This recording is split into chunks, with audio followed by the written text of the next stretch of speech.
Christmas today often falls far ahead of its time, with signs in the shops appearing soon after the summer holidays. But in my childhood, Christmas began at the proper season, only just before the feast itself. For us boys in our village in the Cotswolds, it always started on a star-bright night, never pre-arranged but intuitively recognised. A few of us would wrap ourselves in scarves and mufflers, fix lighted candles in jam jars, and go through the streets calling out the rest of the gang. "Come and carol bargain then!" It was a declaration, not a question. One by one they appeared, flapping their arms and stamping their feet. We were a ragged lot, but we had official status, for we were the boys of the village choir, and as a reward for a year of dutiful church-going, we'd earned the right to sing carols at all the big houses in the valley and collect our tribute. Now our band of musical footpads set off merrily through the crunching snow, swinging out lanterns on loops of string. We began with the squire, while still in good voice, advancing in awe down his well-swept drive to his great house. The old man, wrapped in a rug, stood at the door and listened, weeping softly at our Christmas trebles reminded him once more of the passing of time. After that regal visit, we hurried onward up the valley, calling at the houses of lesser gentry. Beneath frosted windows, in echoing stable yards, under great Gothic porches, and in tapestried hallways, we sang, 8 voices clear and sweet, ringing out through the winter's night. Hark the herald angels sing. Once again, we were the bearers of the miraculous tidings to house and farm, to the folk by the fire, the stamping beasts in their stalls.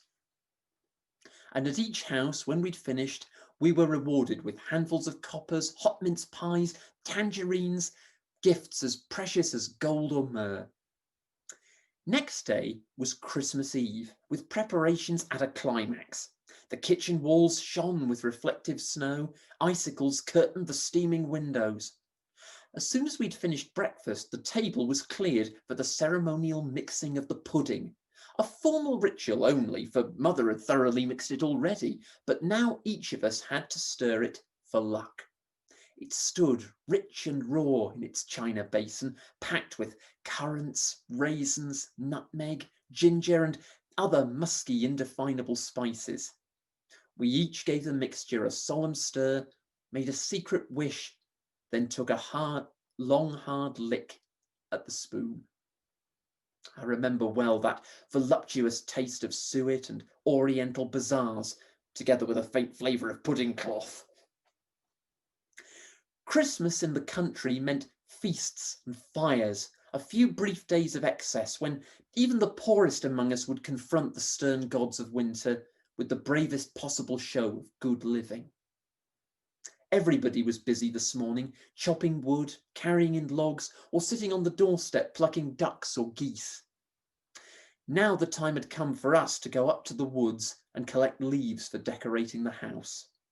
Among the black and bare trees, we shook the snow from the undergrowth with frost-reddened fingers, seeking the sharp-spiked holly, bunches of laurel and ivy, cold clusters of moon-pale mistletoe. With these, our sisters transformed the familiar kitchen into a grotto of shining leaves, an enchanted bower woven from twigs and branches sprinkled with scarlet berries.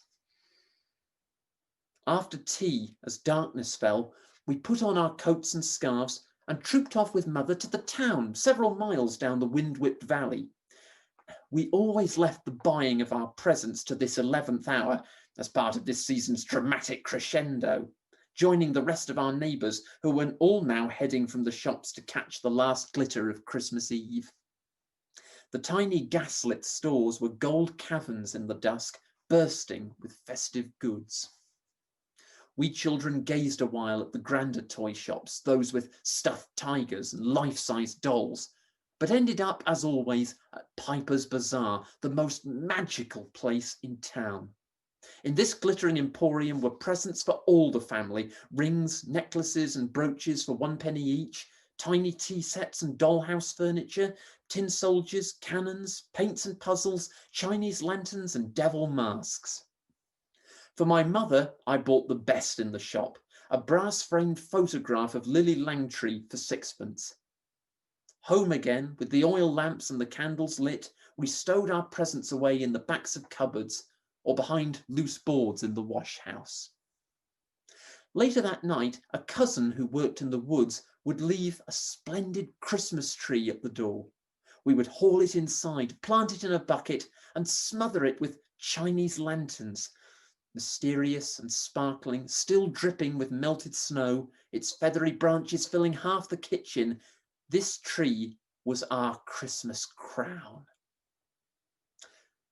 Everything was now ready for tomorrow.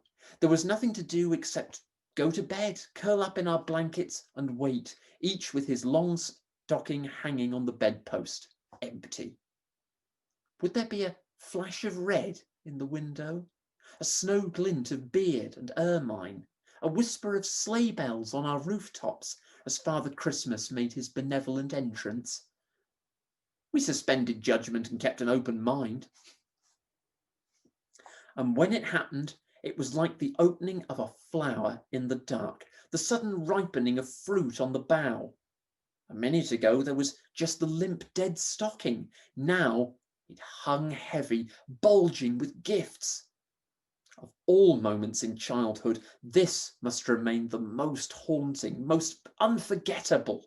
The drowsy hand in the cold of the winter's dawn, reaching out as a test of hope, then suddenly finding itself filled with this weight of love bestowed silently while it slept. No matter how early it was, we sat up in our nightshirts, lit our candles, and began our day. Slowly, we scattered our treasures across the bedclothes. The biggest toys came first, filling the mouth of the stocking. A clockwork fire engine whirling with sawtooth cogwheels, followed by a boat, some spotted dominoes, and a bright painted humming top.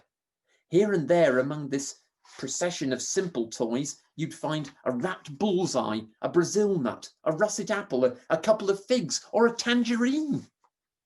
Eager, impatient, yet longing to spin out the moment, we tried not to empty our stockings too quickly. We plunged our hands deeper, searching for the next surprise, trying to guess what it was by touch. Hard or soft, sticky, smooth, oblong, round or square. What ecstasies of speculation those fumblings were, till one drew forth the object into the light. Then at last one was down to the toe. It was over. That session of unalloyed bliss, like nothing else in life. The slow unwrapping of Christmas in the winter's dawn. Christmas dressing was formal for the boys, velvet suits, starched collar, and hair shining with Vaseline. For the girls, best dresses and new pinafores. We tumbled downstairs, 3 steps at a time, into the kitchen's glow. The fire was ablaze, and Mother had already started the breakfast, frying great pans of eggs and bacon. We sat down to the finest breakfast of the year, which included real cream and porridge. "Hark, children!" cried Mother, suddenly cocking her head. "Isn't that pretty? Now fancy that!" With our mouths full of bacon, we ran out into the yard and stood listening in the snow. Then we heard it, the pealing of Penswick bells, the traditional and joyous sound coming faint but clear over the distant hill, like icicles stirred by the wind, ringing Christmas in the valley. Our own village bell started up soon after, cool as a snowdrop, calling us all to church. There were no dissenters this morning. Everyone turned out, from the gentry in their carriages to the farmers and their bonneted wives in carts. For us quiet wire boys, there were new robes, cold as sheets of tin, which we donned hurriedly in the shivering vestry. Then, with pink cheeks glowing, faces modestly composed, sweets hidden beneath our tongues, we followed the snow-herd vicar to our place in the stalls, to a resounding peal on the organ. "Unto us a child is born, unto us a prince is given." We sang it full-throated, knowing it to be true. After a brief sermon, the vicar released us with his blessing, and the rest of the day was ours. Back home, we found that Grandpa had come, and a couple of whiskered uncles, all wearing brown polished gaiters. Eddies of tempting smells filled the crowded kitchen. Mince pies, hot pastry, the tang of fresh chopped parsley, the tingling aroma of the goose, which was too big for the oven and hung turning on a spit before the roaring fire, its fat dripping into a small brass dish. Nothing could be hurried. Christmas dinner was sacred, and the waiting was part of its price. When all was ready at last, the table had never looked more beautiful. The decorated plates, the paper napkins which appeared only once a year, the dishes steaming with vegetables, and the little willow pattern saucers full of dates and nuts and figs. We sat in our places, confidently clutching our knives and forks, knowing that this was one occasion when we could eat our fill and when there would even be second helpings. Plates clattered up and down the table, returning laden with helpings of crackling goose. All over the village it would be like this, families gathered for their feast of the years, proud and flustered mothers giving their star performances, the old and toothless blissfully chewing, the young gorging themselves, grinning fatly at each other, babies in high chairs sucking marrow bones. Finally came the climax of the meal. The pudding, steaming royally on its china dish, a great ball of glory as black as night, with a bunch of holly twinkling on the top. Grandpa fished from his pocket a tiny medicine bottle of brandy, poured it over the pudding, and set it alight. Whiskers of pale flame began to purr and flicker around it, dancing over the surface like tremors of lightning. We all cheered. Mother blushed. "I hope I boiled it long enough," she murmured. Then she ladled it out with a fiery spoon, a great dollop for every plate. It was the last of the orgy, a surfeit of richness. We searched each morsel for the lucky sixpence, and each child found one to our astonished delight. The uncles had seen to that. Christmas dinner over, the elders slumped in their chairs, sipping ginger wine, their voices furry and sentimental. So we left them to doze among the orange peel and walnuts while we ran out into the snow-filled lanes. At this hour in the village, mid-afternoon Christmas, only the children seemed to be left alive, the boys trying out their pop guns, pelting each other with snowballs, or whizzing up and down on the frozen pond. The girls more sedate, showing off their bright new ribbons, lace-up boots, and rabbit fur muffs. Night came early, with the valley and its woods closing in darkly around the house. Now was the time to light the tree, its branches loaded with tinsel, with silver cut-out moons and stars, and with the clip-on candles, each a living tongue of flame, building up a pyramid of dancing light. Mother put out the oil lamps one by one, and we stood hushed and entranced together, adoring the tree and its chaste white glare coated all over in frosty fire. The precious day was dying. We boys struggled to keep awake, our eyes shadowed like burnt-out candles. How could we leave this beautiful tree? We piled our toys at the foot of our beds, and Mother tucked us up, her shadow large on the ceiling, thrown by the beams of a single candle. As long as she was there, it was still Christmas. As long as she held the light in our room, the day somehow could not end. We clung desperately to this last moment.